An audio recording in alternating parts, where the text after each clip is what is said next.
Hello, I am doing a couple of videos on my use of the sand tray. So this is the second one in the sand tray sort of thread of videos. I might do more in the future. So in the first video I talked to you about this is my sand tray. It's a plastic, pretty inexpensive box with some nice soft play sand. So this is the second main way I imagine, yeah it probably is, the second way that I use the sand tray. So I might have a client who is talking about lots of different people in their lives, yeah. Oh, and then I've got this uncle and my sister's friend, sister's partner. Then I've got my nephews, nieces, mum, dad. You know, there's lots of people around. There don't always have to be lots, but relationships seem to come up a lot in the work. They seem to be talking about the people in their lives quite a lot, and relationships quite a lot. And I can sort of feel the importance of this, and that there's some sort of richness there that might be interesting to sit with. So I never say, oh, I think you should use the sand tray for this, you know. I always, whenever I think the sand tray would be a good idea, I always offer it, of course, you know. I say, you know something, we could explore this using the sand tray. Would you like to give that a go? And usually the clients say yes, yeah, I'll give that a go. And I'm sort of really careful with how I introduce this. I'm quite light with it. Okay, this is purely about self-exploration. There's no right or wrong. I'm not going to do some like Freudian analysis on what you've picked. It's not like that, you know, and I'm quite sort of light-hearted, I guess, about it. I know that, yeah, things can come up in the work, but in presenting it, I don't want the client to be like, oh, okay, what is what might the therapist be wanting, you know, like, I want it to feel like it can flow as freely as it possibly can. So simply, this client is your world. Your world. And for this task, this activity, whatever you'd call it, I have thought about painting the inside rim of this tray blue. Some people do that. And then it creates this sort of sand island. But to be honest, this works fine. You know, I quite like the simplicity of it in a way. But yeah, some people do paint the inside edge blue. So this is your world. And I've got these objects. I introduced you to these objects in my first video. Tray of different objects, yeah? Okay. Now, take all the time you need. Just take any object that represents the people in your life and just add them to your world, yeah? And the client will begin. So they might take all the time they need going through these objects. Yeah, and notice how they're adding them to the tray. Is it softly and gently? Is there some love for the object?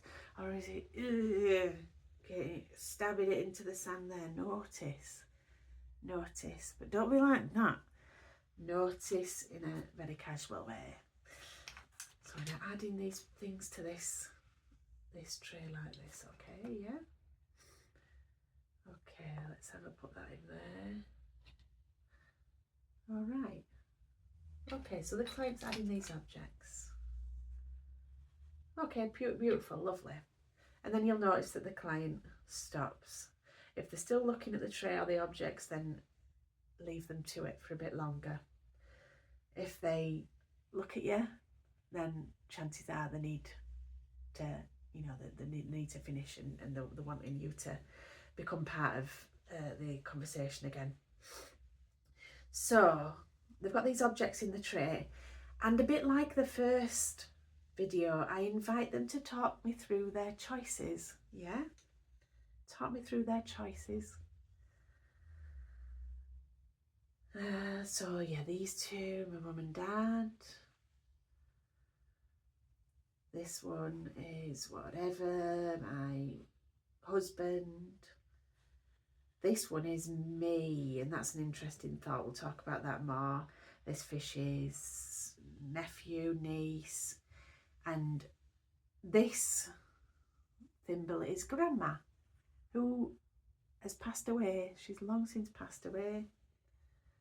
And that's the thing, it might be people who are alive or that have passed away that might be in the tray. It doesn't always have to be. I mean, it doesn't have to be anything, but people who have passed away might be very, very relevant and significant to your client.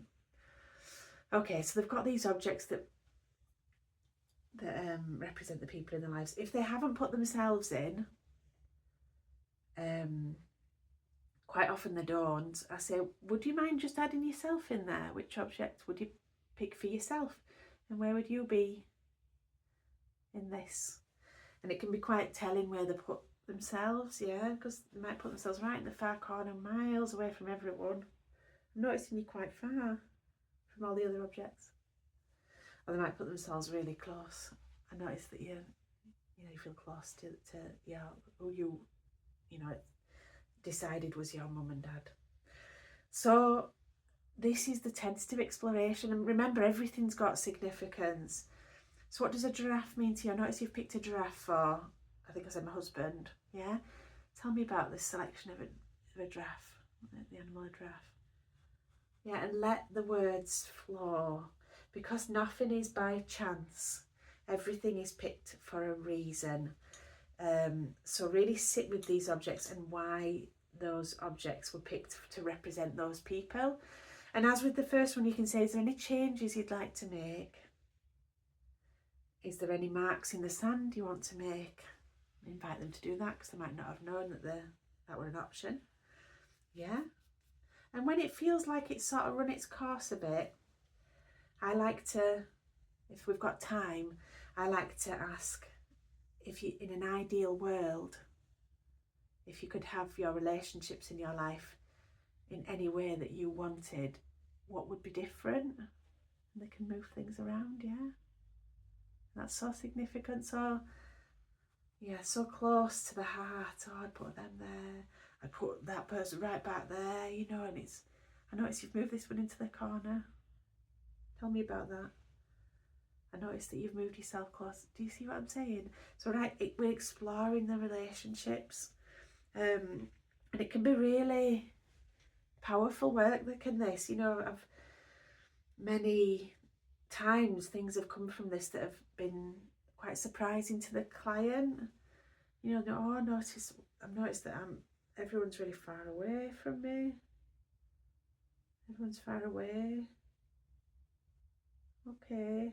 You're noticing that there's distance. Yeah? Or the ideal question at the end, I noticed that I really want them to be closer to me.